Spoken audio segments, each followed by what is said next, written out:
All right, howdy everybody. These were 3 books featured in the most recent unboxing video I did, where I talked about where I got these books from and what grades I thought they should get, and we checked in with what CGC actually provided. And I was a little disappointed in these, and so I think these 3 here should get cracked out and worked on. And I'm just going to videotape that. So this is the one that I thought should have been closer to a 9.0. And I thought, maybe this line right here was what was getting killed as spine stress lines. So we'll see if they flag that a second time. This is the one I thought should have been like a 9.6, 9.8, and then they nailed it a 9.2. And I think they mixed it up with my Vengeance of Bane. And then this is the one where I missed just a small stain over here. So we'll see if we can do better on that one. So let's just go ahead and get cracking here. So on CGC slabs, I like to start on the top edge, just jam that screwdriver in there. Whoop. Pop the top post.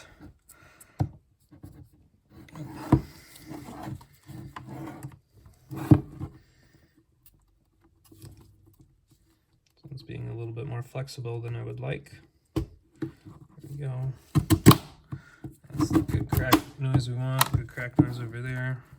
And then once we kind of round the corner, hopefully it's smooth sailing. And I like to use these slabs around the workshop, as it were, as carrying trays, so I like to not bust them all the way open if I can. There you go, so that should be good enough. Can pop the label out.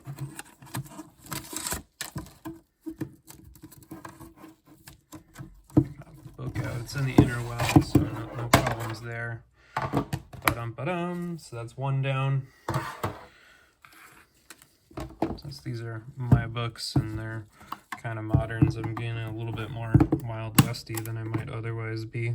But we can see how long it takes me here to crack them. So there you go. So that's the corner post there. Let's see if we can round the corner with a good crack down the side. And go.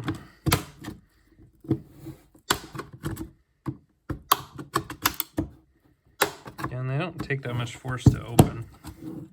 Hardest thing is just jamming something in there to get it to kind of bust out.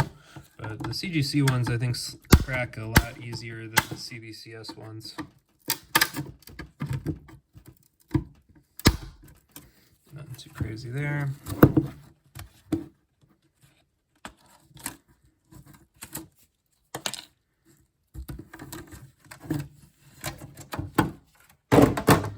That is 2.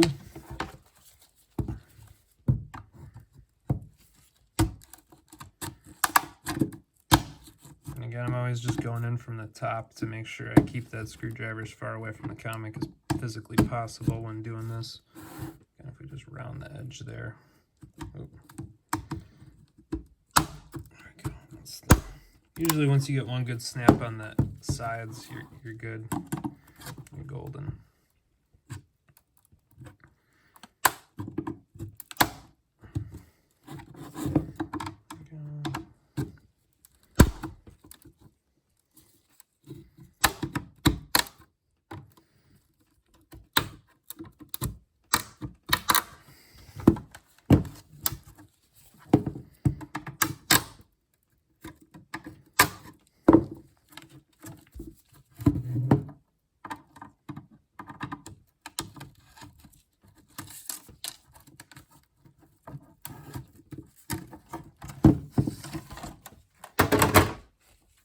Ta-da, that's 3.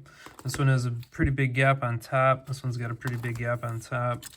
This one's got a pretty big gap on top. So, whoop, it's actually bigger on the bottom. Actually, this one's just in here horribly crooked. So, I'll just go top.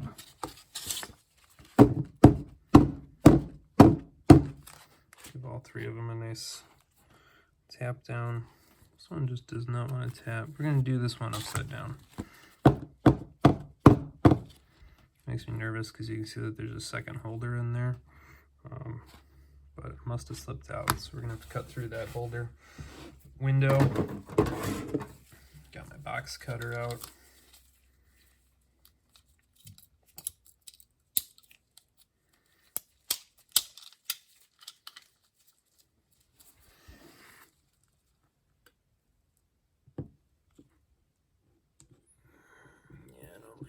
this. It's more plastic than I want to be cutting through right now. But we're good. Just make sure that that peels up. Using my thumb to support the comics so that, you know, if it doesn't peel real easy, there's something there to give it some support.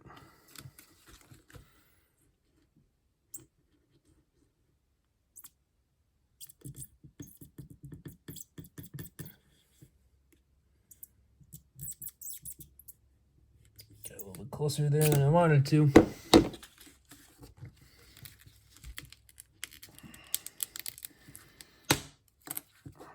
That's not what I wanted.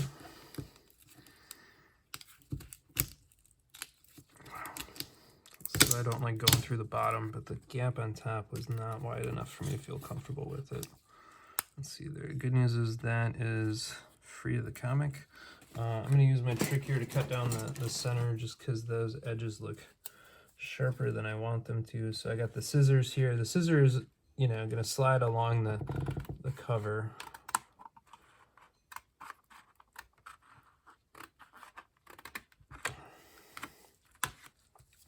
Good. To the other side here. Definitely want to make sure that I'm not cutting through the cover. That would be very embarrassing. Like that. Cool.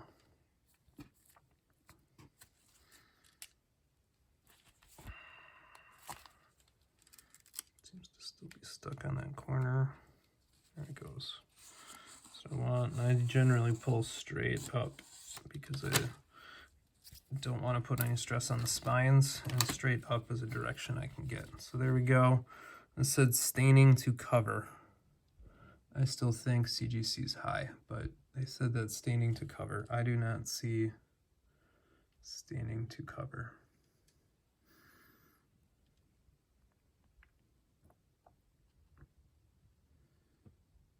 Maybe right down there. Call that a stain.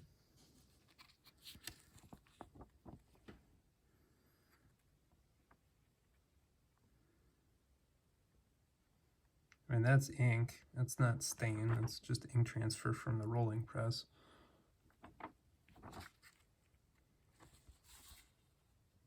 Any staining on the front cover?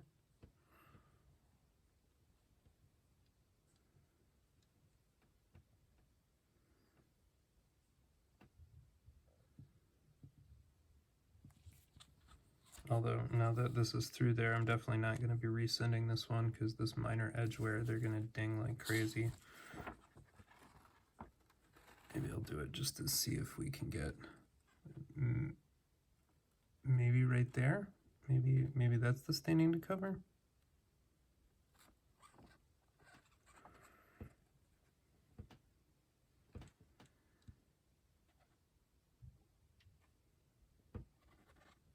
Oh, right here. Interior cover, bottom corner, right there. So it indeed does have staining to cover. So I suppose we could send it. I guess I'm not really showing off much. The corner, I don't remember looking that bad, and the top edge here, I don't remember looking that bad. Definitely didn't cut through the top edge because I cut through the bottom, but with those defects, maybe I'm not going to resend this one. We'll have to think that one through. All right, on to the next one anyway. Get some small pieces of plastic out, and here we go, black mask. Now that's a nice big gap across the top. That's what I want to be able to see to cut through.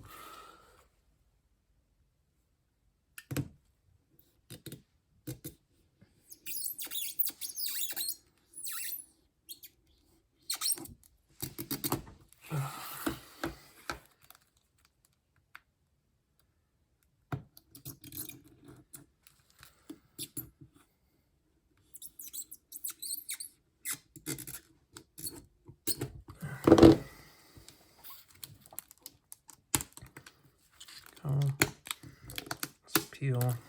Awesome. No problems there. This one was a 9.2. Let's see if we can figure out why this one's a 9.2. No greater notes. nothing to help us out. Again, just pulling straight up, nice and smooth. Hold it here. Get a good view down the spine. No spine ticks that I can see. That looks pretty good. Sharp corner. Sharp corner. Sharp corner.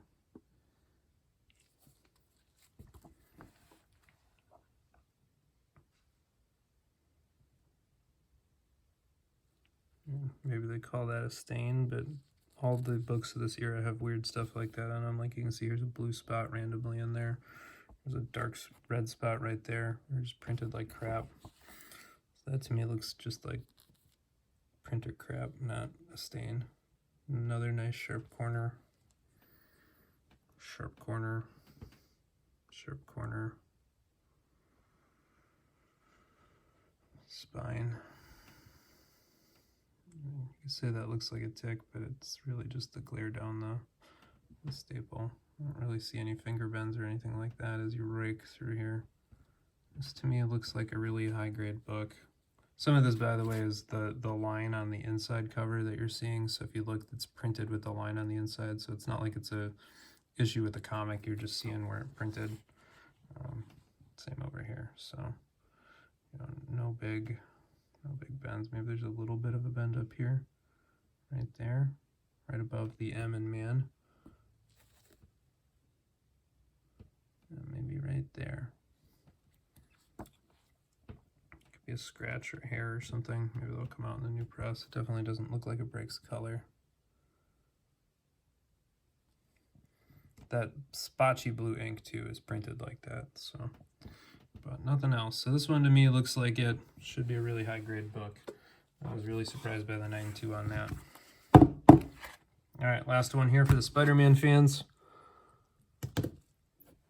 Oh, that was a terrible opener. We're gonna do that one again.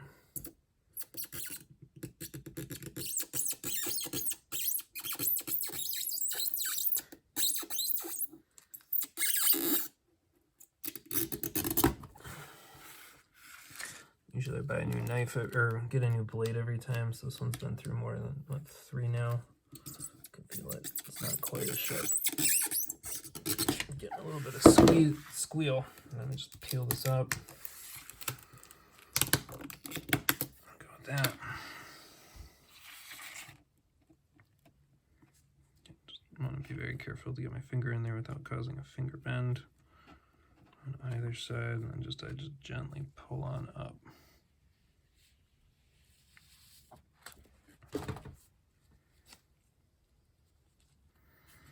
So this one said spine stress lines 8.0. So that's got to be a printing defect. You can see it doesn't even break right there. It doesn't even break the gloss. So it can't be a crease if it doesn't break the gloss. Let's see that little bit of a white right there. Yeah, anyway, just gonna scroll down here. It's obviously spine tick right there.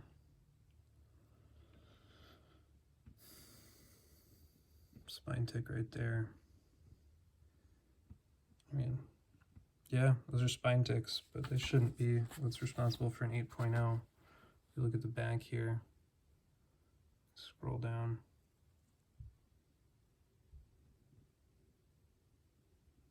I don't see spine stress lines that justify an 8.0.